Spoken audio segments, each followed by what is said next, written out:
Welcome to Saucy Bites, the podcast serving up all things food service and kitchen innovation, from recipes to equipment and the people driving the industry forward. We bring you the flavor behind the food. Brought to you by Ovention Ovens. And today's guest is no other than the famous Roger Krieger. I call him the food dude sometimes, or the mayor of Michigan. One of the two. I'm telling you guys, I want to tell you a quick little story. About 16 years ago, how I met Roger and learned about the food that he distributes. It's amazing. I went in to talk to Roger, and I had a pretzel croissant. At the time, no one had a pretzel croissant. No one had one. So I bring in, and we just hit off by a pretzel croissant. And then we got to talking. We found out we both love football. We both have, our kids, everything, and NFL. We started taking our kids to stadiums. So we just became, I guess you would call it, instant friends. But Roger, the more I learned about you and learned about kind of your story, as I want to talk about a little bit today, Chef Source Distribution, it started in 1999. And from my understanding, it started coming out of your house. Can you tell me how this all started? Well, I really started everything out of the house. I was just drop shipping, hard to find ingredients from both Midwest Imports and Marion K Spices to chefs. At the time, it was a different day and age because specialty foods were so hard to source. There wasn't the craze and the awareness and even the availability that there is now. I mean, people were paying huge money to get things drop shipped in or just you couldn't even get them. So I felt that there was a huge void in the marketplace for specialty foods and having a good source. That's the name Chef Source. Uh, It's nice. I like it. that's really how we started, just drop shipping everything, trying to take care of customers and running deliveries in my car when needed and so forth.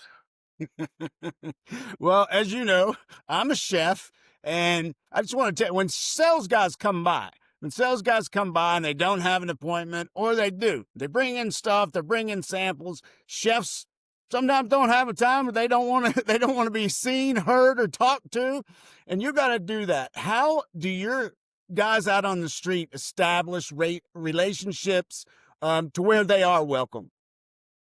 Well, I mean, there's two things to look at there. One, when I first got started, I mean, it was a lot more difficult because you really had to. Nobody knew who we were, so you had to establish that relationship, and you had to come in and speak intelligently and know what you were talking about. Romance the story, have the passion for the product, understand exactly the applications for the chef. So those things helped us build a good reputation with the chefs and being more of a consultant than that typical sales used car salesperson kind of thing. But I mean, now, I mean, it's a lot easier going in because we do have a good reputation and we have all these relationships, and that's changed over the years. So it makes it easy, but we easier. But we definitely, pride ourselves on being consultants and educated on product. Entrepreneurs today, what do you think is their biggest challenge versus 1999, and how have you that growth that you came in? At what pace did that take? Because I know you had an addition, so business is doing good, but I've seen you. I've seen you walk. This ain't no easy way to get there, and there is no easy way to get anywhere. So tell me a little bit about like how hard that, and give a little advice to someone out there that really wants to start their own business, and yeah, just give them some advice there. Well, there's a few things there. The journey, from 9/11 through the '08 crash, through COVID, That's those a were good all one. How good difficult did that hurt? things. Yeah, those were difficult things to navigate. I mean, you have to, you're going to have ups and downs. Business isn't easy. There's no doubt about it. COVID could have put us out of business, for example, but, and I guess I'll use that as a good example. We learned from COVID. We learned a lot about our strengths and weaknesses. It really put a shining light on our weaknesses in particular, Yeah. as well as our strengths. And we learned about our suppliers. We learned about our customers. We learned so many things that made us better going through that. I would say my advice to anybody starting a business is to work hard, plan your work, work your plan, make sure that you're uh, methodical and that you're thinking about everything and that you're covering all the bases the best that you can. I mean, yeah, there's always going to be unknown, but the work hard thing it has served me well, though. Yeah, absolutely. Yeah. What is your vision now at your growth? What is your vision for the future? Well, we're continuing to grow. I mean, as you know, we just did a 20,000 square foot addition. Yeah. We're expanding throughout southern. We went into mid Ohio with Cleveland, and now southern with Cincinnati. We're going into Indianapolis now, which is Indiana. So we're Okay. going into more and more territory, and at the same time, we're trying to develop different channels. So we're looking at retail. We're looking at coffee shops, different things that like we were always very strong with like the country clubs and the hotels and the resorts and casinos and wait tablecloth, but we're looking in just other areas where we can grow.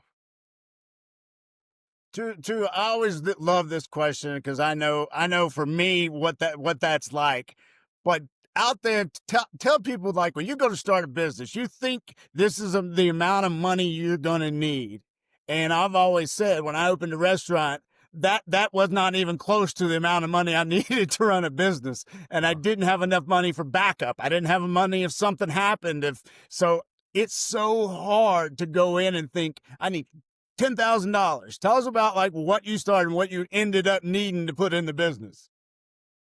Well, I mean, I can tell you this much. I mean, it changes as you scale up, but just getting started, I didn't have a lot of money. And I just did the best I could with what I had, and I worked hard. I mean, I remember going to the bank, and the banker, I'm just at this point, I'm just even trying to establish a credit line because I wanted to build this credit with the bank so that if I needed a line, that I was going to be able to go there because I'm a planner, and at the time, I didn't need to have that at that point. But, I went to them and I was just trying to get like a basic $30,000 line set up.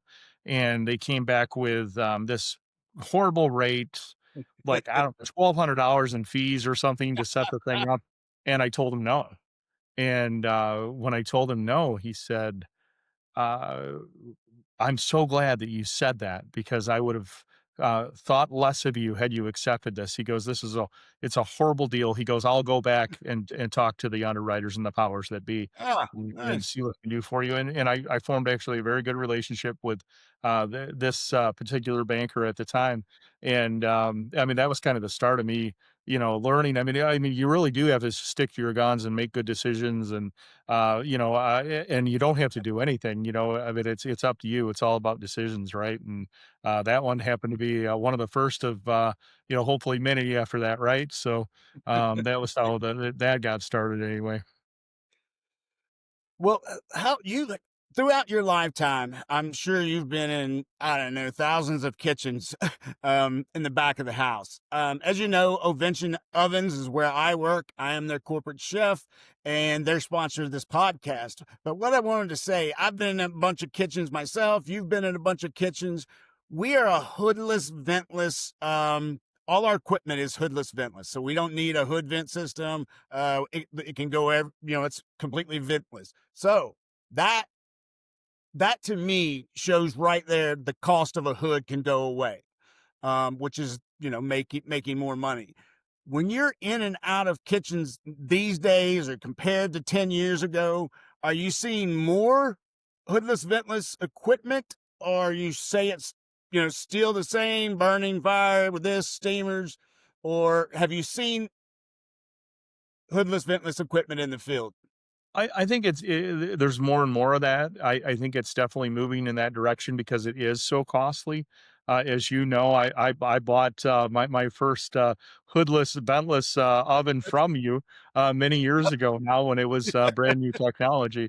But yeah, I mean, it's definitely going that direction. It's really expensive. I mean, it can cost so much money to add that ventilation system. So yeah, I mean, I think I think you're gonna see that continue to grow. Obviously, the biggest thing for me is, I work for Ovention, but when I go downtowns and cities and you just see that there's no square footage and they're trying to put, they have a two-butt kitchen and there ain't much that can go around. So, smaller equipment with no hood, especially in downtown areas, just seems to me to make the most sense. So Roger has, over the years, as we said, built relationships with about anybody I know. Um, Tell me a little bit. Obviously, over the years, you've worked with the ACF, the American Culinary Federation. I understand they gave you an award. I think there's some other stuff that we can talk about, but tell me kind of like generally, how did that grow to, I said the mayor of Michigan, the food dude, I don't, you won. Tell me about some of those accolades and what they mean to you. Well, I can tell you that I've made a lot of friends in this industry, and I've been very blessed to have friends like yourself who have become dear to me and have made my life better. And I've made so many friends in the American Culinary Federation. We have the Michigan Chefs de Cuisine here, and that, I mean, that to me has been instrumental in my career, just simply because I've been able to meet all these great people. My whole life is kind of intertwined. I have all these friendships. I mean, as you know, I mean, I'll go and on vacations, and we have our families hanging out. Yeah. Like Todd Ostrowski from Midwest Imports and his wife were up here, and visiting us, and we like to foster those relationships, and I feel lucky to have these good people. There's a lot of good, hardworking people in this industry, so I like having all those people in my life, and that has meant a lot to me. Awesome. Well, guys, Roger is very, very humble. He's not telling you this guy, since we met, since I know, I mean, he's the owner, but I think he works harder than anybody in the building. I've been to Michigan and he's still working 8 o'clock at night. We come over to his house. He's still answering emails. He's still working. So don't kid yourself, guys out there. When starting a business, you got to be ready to run that, I would say, 24/7. Roger, how do you think, you're speaking to an entrepreneur again, say, how do you think if he goes, I'm gonna open this is gonna do, I'm gonna be off weekends, and whatever. Tell people out there what that actually takes when you open a business. Well, it's commitment. So as you know, I'm a big sports guy. So I look at thing as everything is a team effort, and everybody rowing the boat in the same direction, and you putting in that work, and to get things done you establish those goals and go after those goals. And nothing good in life comes easy, and just in my humble opinion, Yep. and in my experience too, I feel like you have to be willing to do whatever it takes, and it doesn't matter what it is. I mean, and I've done pretty much everything in our building, through the years. I mean, I started out. Running the deliveries, selling the product, ordering the product, stocking the product, at the same time I'm running a delivery. I'm showing a chef something new, and I'm picking up a check, and I'm collecting, and then I'm going home, and I'm posting the check, and I was covered. I mean, you name it, I was covered it. Mailing out the statements back in the day, That's all that. right. You got to do it all, man. You simply do. And I just, people out here is watching this. It it's work, and like Roger said, it's like every day, every time, and you've got to what is it? Plan your work and work your plan. You've got to do that, and you got to stick to it. You got to stick to it, and you cannot stop. And that's over the years. That's the vision that I've looked and saw from you. Very, very proud of the way you do it. Just because I don't think there's any better as hard as you work and put stuff out there. Um, Thank you, buddy. as you did, as you know, as you're growing and you're doing that stuff, tell me about going into kitchens. What was the perception to have anything pre-made, even though they're, beautiful little, things out there that, pastry chefs can use? How did that, so like you're talking to a pastry chef and you come in and you're showing them a finished suit or something they just need to top with whipped cream.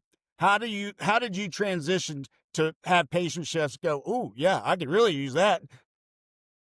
Well, when I first started in the industry, there wasn't anywhere near the quality and variety of beautiful things to Yeah. help both the pastry chef and the executive chef that there are now. So going in, over the years as we, were introducing different things. I mean, sometimes you really had to show the proper application. You had to understand the product. You had to make sure you were explaining it well because the perception was, I don't want to buy anything, pre-done, pre-made, Yeah. anything like that. And it's gotten better and better. And as you know, we sell a lot of like top quality ingredients. Yeah. Absolutely. But even some of those ingredients had to be explained because people didn't know what they were or hadn't seen them or used them before.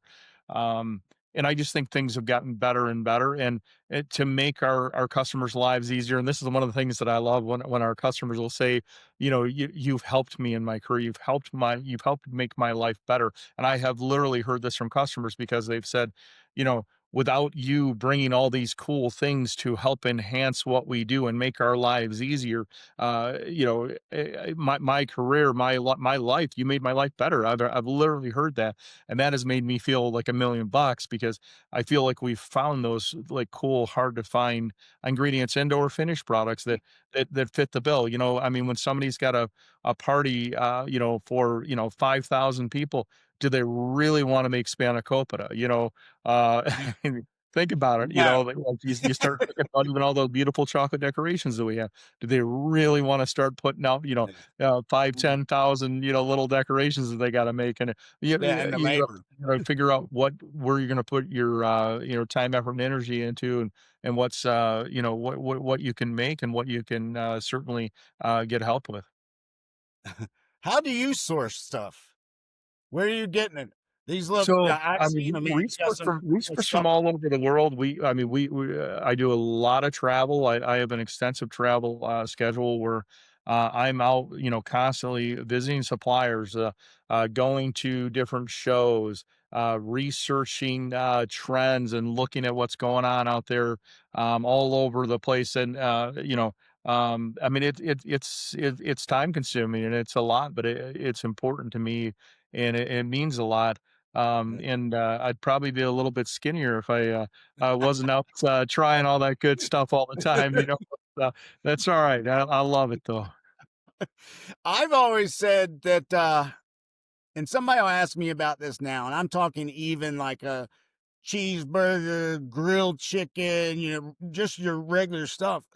I told I've been, at food shows, I bring food, I buy food, I'm sampling, I'm doing these things. And I talk to customers, and some of, the ovens, proteins need to be finished because hoodless, ventless. So finished products now are as good, if not better, sometimes than you can make it. I have opened up some packages at shows and went, Yeah. if I put two together, the one piece of chicken I cooked and the one that frozen out of the box, you can't tell the difference. We've come so far in that it's amazing to me. You want to know why? In my humble opinion, I think that because a lot of chefs started these companies, went into R&D or corporate chef roles, and but I'll start with companies that where chefs started it and wanted to do something better. They were tired of, for example, like lousy hors d'oeuvres. Look at Gourmet Kitchen in New Jersey. You walk in there, they're in Neptune, New Jersey, and it's literally stainless steel tables and Cambros and fresh ingredients. And they're putting it together by hand. And I mean, it doesn't get any better than that. And these are guys that wanted to put out quality and be different. And the hors d'oeuvres have come a long way. The desserts have come a long way. So many things have come so far. I mean, I remember the first line of hors d'oeuvres that I ever saw when I was a rookie with my ponytail on fire in this business, and I um I just remember like looking at them and like just going, yeah. I didn't think they were very good at all. I mean, I was just like, yeah, I don't know why people would want to eat that. I totally agree with that, and especially the more you learn about food, the more you're going, wow, wow, wow. Because I don't even like to, I'm not gonna say it, but I'm gonna hear it, and I'll know it. I'm like, oh man, what are you doing? But now I've tasted a lot of your stuff, and I'll go back to say it's better than you can make it. It just simply is. I know, and you're sourcing it from all over, and you're bringing in better product, which is, I mean, there's nothing better than the way you started your business. You're sourcing your stuff. I know you were the buyer, right? You were the buyer, and your wife was doing the books, right? Yep. Yep, absolutely. I was lucky to have mentors early on that helped me. I had a mentor, Barbara Jones at Eastern Michigan University, who guided and directed me, got me into the food business. Then that's where I met Todd's father, Big Mike Ostrowski, who Yep. also took me under his wing.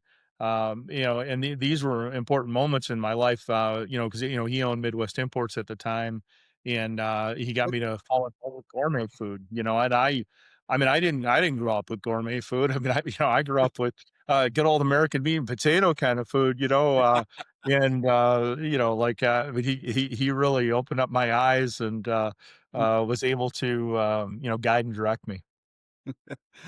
Where we're in a strange world right now, I think. And where do you see the future trends? Like, what do you see coming out in 5 years? What do you think trend wise is coming up? Food, kitchen, just it doesn't matter. In our industry, what's the trends come? What do you Well, think I should think be I like think the we're next? gonna we're gonna see more fusion menus.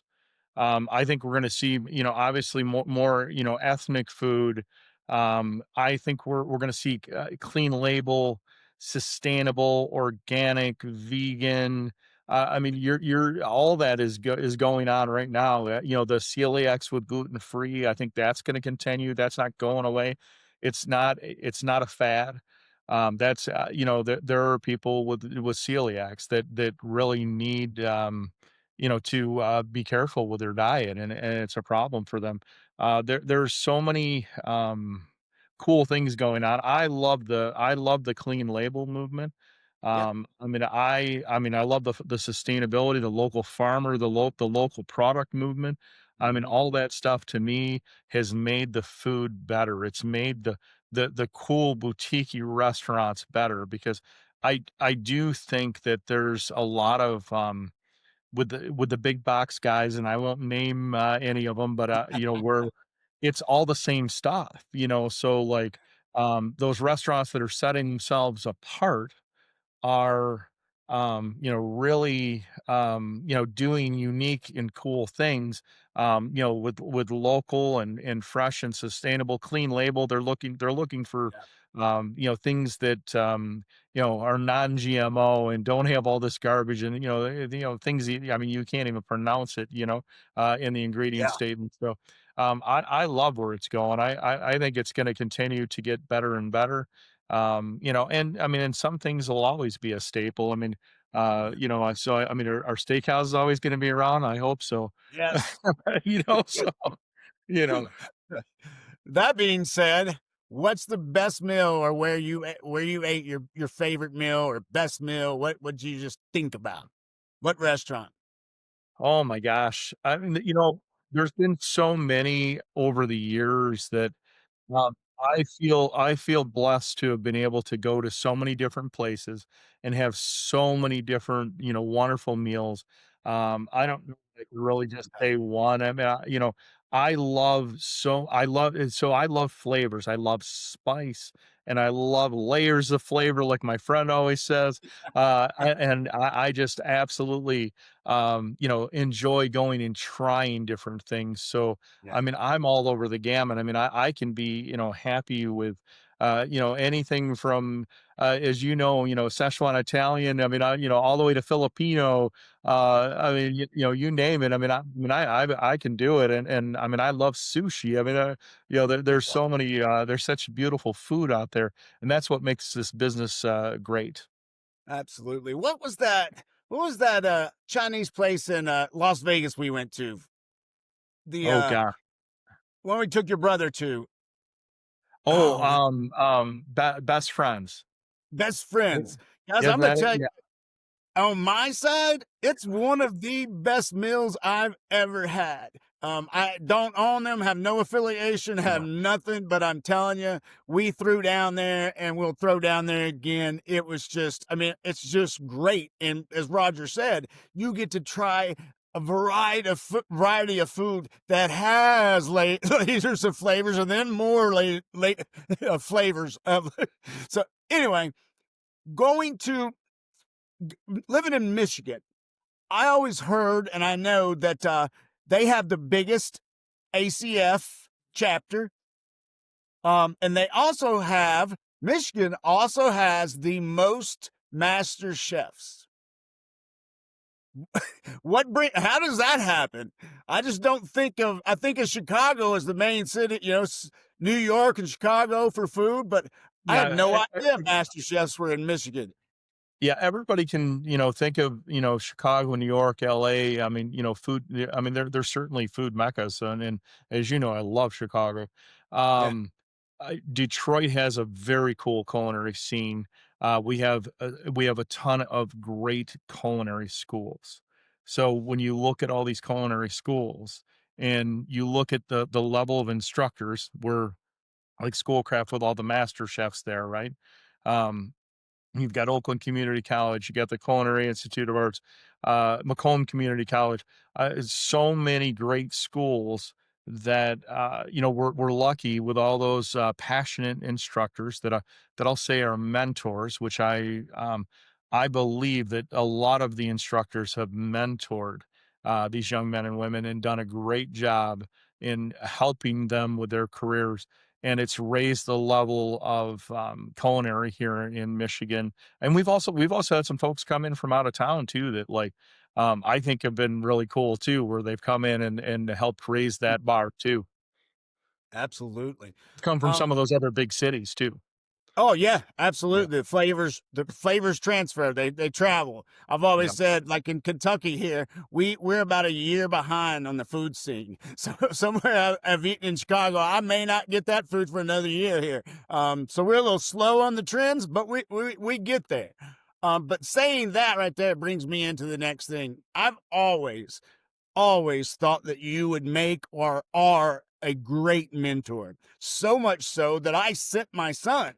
I sent my son to visit you to talk to him about business and about life and the struggles and the money and how hard you have to work. I think you even took him to a someone that owned a coffee shop or a restaurant, a guy that opened up. Just tell us a little bit about that because, as you know, my son's now living in Montana, but he's finding himself and he always will mention something that you said. It may come out, 2 weeks later, it may come out 6 months, but he does it. But tell me, you know, just because it's my kid, don't be, just don't say this, but any kids you would work with, how would you mentor or how would you like to be mentored? Well, first of all, that makes me feel good that he has said things and that some things stuck with him. I actually took him to a friend of mine who used to be one of our bankers, who went out and became an entrepreneur, and he opened up an ice cream shop. And I wanted him to talk to him because he's such a hardworking, push it, Yeah. go getter kind of guy. Um, and I knew that he would dig it and he would understand the importance of mentoring and helping young people. Yeah. It's been very important to me for many years. I've done my best to really help, mentor young folks as well as give back to an industry that's been very good to my family. I mean, I had fun doing it with Levi. I mean, I thought it was great. I'm very excited to hear that he's talking about it still. So that's good. Yeah. Absolutely. Um, I think it was actually one of the better things he's done in a while. It just, it makes you, it gives you thought. It's food for thought. Get it? How I use that, food for thought. He, like I said, have you heard of, just to go with it, have you heard of a thing called reverse mentor? I've been hearing about this where someone my age will go to someone 20, 30 years younger to have them, it's called reverse mentoring, meaning the mentor now is the younger fellow because the older guy needs to learn everything that's today. If we 30 years ago, we still living in some of that. Um, what do you think about that? Would you learn from a 25-year-old? Would that make you feel bad to have a mentor like that? Everybody just says, man, you know, different generations are way different than we grew up. So Not at I all, like, buddy. Not at all. I mean, I feel like, if you do what you always did, you're gonna get what you always got.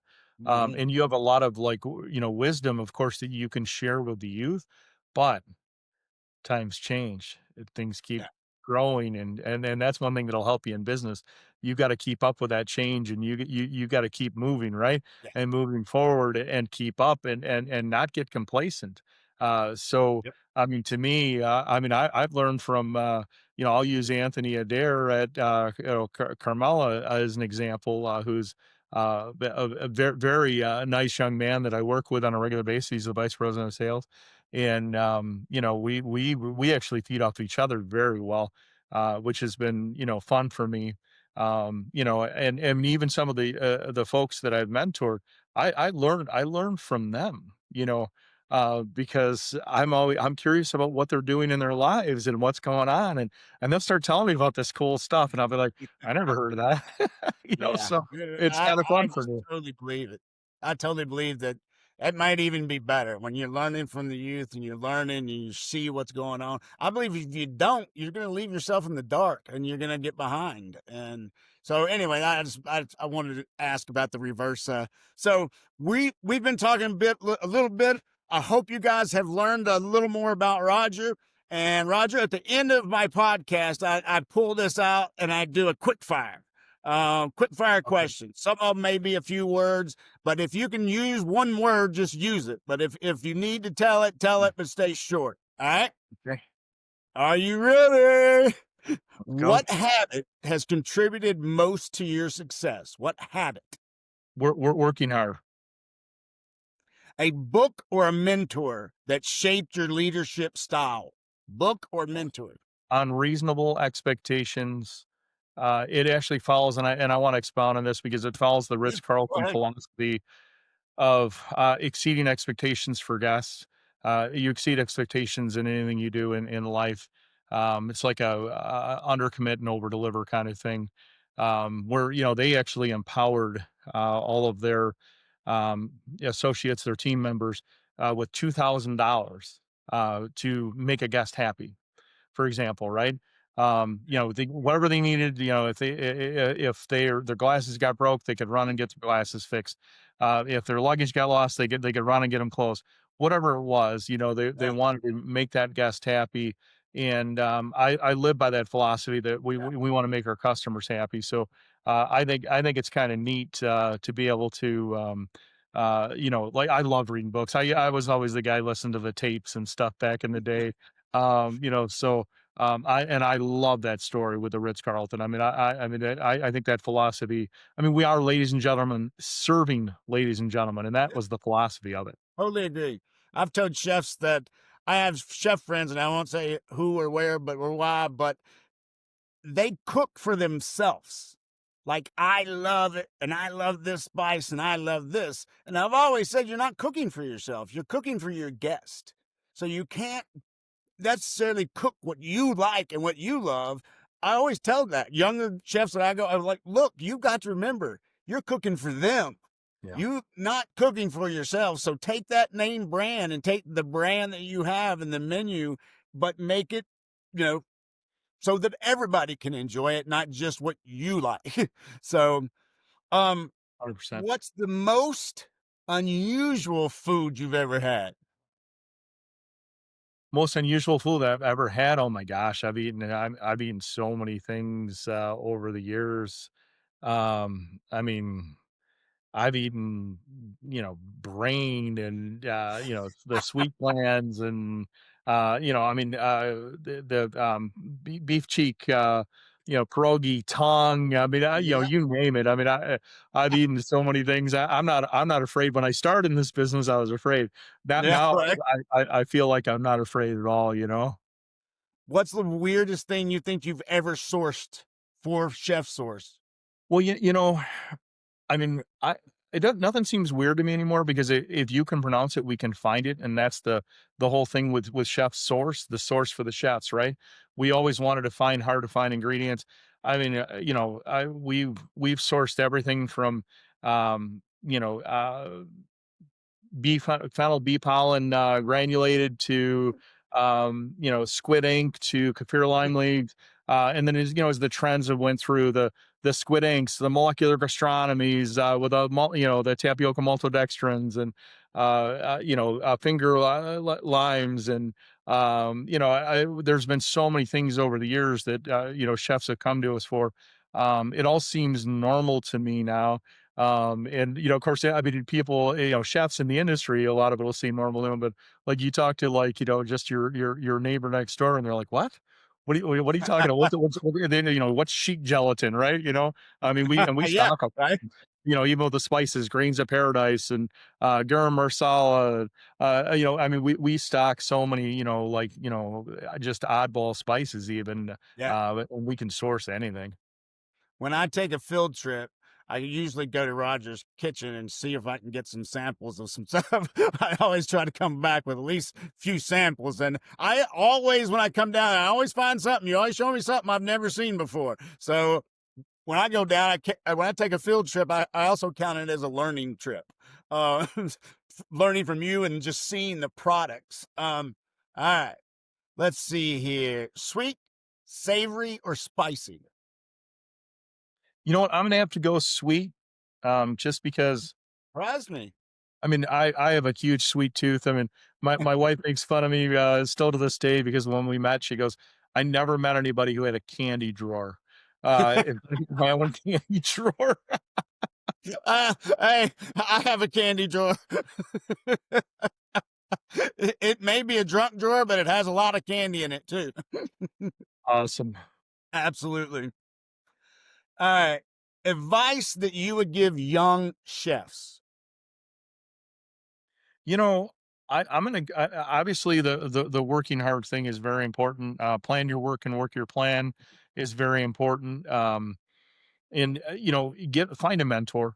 um you'll have a culinary instructor, you'll have a chef. I mean, especially if you go to the right operation, wherever you go, it matters where you work. Like, and even if, this guy's going to pay you 50 cents more over here, if this guy's going to mentor you and he's going to build you, and he's going to help you, he wants to build you up. He wants to, be invested in your career. I mean, to me, I mean, that's the guy you want to be with. You want to be with a guy who has a passion, for what he's doing, and really wants to see the industry grow and wants to see you grow in it. Awesome. Well, that being said, who's your favorite chef besides me? Well, you took my answer. I you know what, buddy? I have so many, like, Yeah. chef buddies. I really do. And you would have been my number one answer probably, but I would say that I've been very lucky to have, as like, Jack Delby. Yes. Chef Terrence Tarver. Yes. I mean, there's so many people over the years that I feel have been just such good friends and good people that have made a difference in my life. I mean, I mean, I can name, and I'm not kidding you, I can name a dozen of them. Yeah. And Oh yeah. that I'm lucky to have those people in my life. Yeah, that's what I say. That you can't pick a chef. You can't pick. I mean, you can kind of say, I love this restaurant, I love this kind of food, but we're in an industry where, well, think about it. Without the food, we wouldn't need equipment. So they kind of go hand in hand. You got no good food, what we don't need equipment to cook on. So that's the way it goes. Well, Roger, let me just say this as I close up the food dude, whatever you want to call him, guys. If you're in Michigan, if you're in Canton, he would not bother him a bit to stop by, say hi, take a tour. He loves to do that because he shows, all the stuff he does, and he's got so much energy for it and passion that you'll see it the second that happens.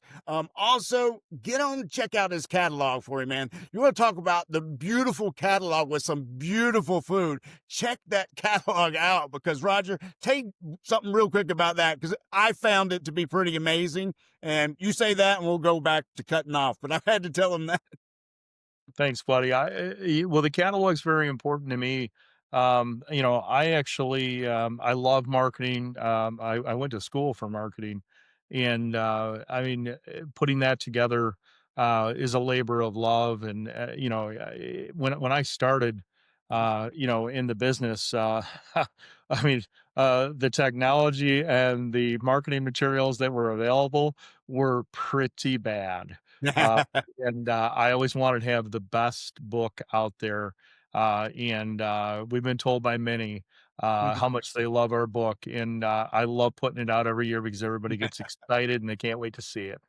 And it's got some incredible photos of just gorgeous food. That's what I look through it and I come back to pages like that. And you can see this guy's also on online. So if you don't, you can go online and check out that. And I certainly would. Guys, we really appreciate you joining Saucy Bites.